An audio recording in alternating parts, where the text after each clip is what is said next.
intelligence reports obtained by Daily Maverick linking two senior members of President Cyril Ramaphosa's cabinet to four criminal cartels operating inside Eskom.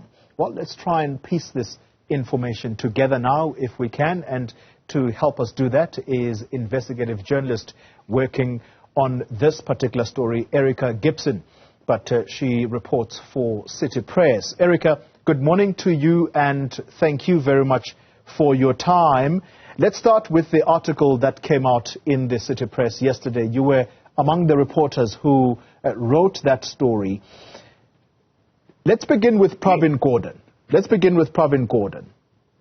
Is it your information that indeed he is the minister that Andre de Ruyter tells about a fellow cabinet minister who may allegedly be involved in corrupt activities at Eskom?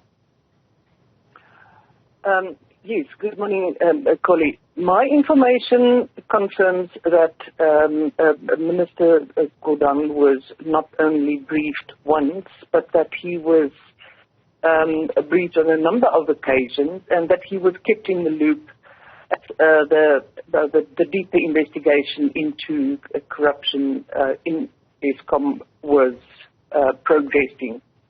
So he was very much part of being kept up to date with the findings of the investigation team. Yeah, and whilst we all know at the moment that the pressure is on Andre de Ruyter as someone at the helm of the institution to have gone to the authorities to report this information because the law obligates him to do that under the PRECA Act. What is your information, or were you able to put questions in about what did Minister Gordhan do with this information that had been reported to him? Did he take it to cabinet, for example? Did he take it directly to the president, perhaps? I have absolutely no idea. I can also confirm that the information was not only shared with Gordhan, but that it was also shared with senior officials involved from the police side and from the State Security Agency. They were all kept in the loop, and the information was shared. It was not a matter of it being kept secret, or that anyone from Eskom was keeping it away from the authorities. It was pretty much it was shared intelligence. And with intelligence, obviously, you take it further, and you now have to go and investigate and do something with the intelligence.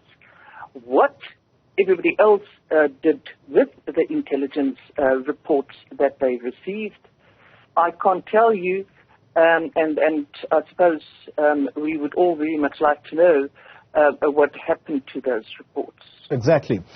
Erika, as an investigative journalist, my inkling is to ask you the question about who these two cabinet ministers, because it's now emerged, based on your report, that it's not just one minister in cabinet that may possibly be linked to corrupt activities at Eskom. It's actually two cabinet ministers. Do you know the names of these ministers? But, of course, in your report you say, for legal reasons, these names cannot be divulged now. Yeah. I think I would distinguish and say members of cabinet and not necessarily stick to only ministers. But there are two definite people. Their names are, I wouldn't say well known, but I think in certain circles it's yes. One can't reveal at this stage, because it is the biggest problem at the moment is to be able to prove it. Yeah. And that is where the main issue is at the moment. You can have intelligence reports and spider webs linking all the different cartel bosses and who they report to and that. But to be able to prove it in court is that is the issue. Mm-hmm. And as yet, I can't go and you have to be able to defend your what you say in a court of law. Yeah. That is safe to say. Sorry, Erika, but safe to say that these two names of these people, these ministers, or it may be a minister or a deputy minister, but these two names are known to City Press. Am I correct? Yes. Okay. All right. Let's then talk about the police, the work of the police, in particular the Hawks. I was talking to the Minister of Police on Friday in studio here, and he mentioned to me that there is a deputy commissioner of the police who sits at Eskom as part of this team that is trying to uncover this web of corruption that's taking place at Eskom. What do you know about whether there is progress that this team is making at all, if any? Yeah, the minister, of course, announced that the... Erika, are you still there? Oh, goodness.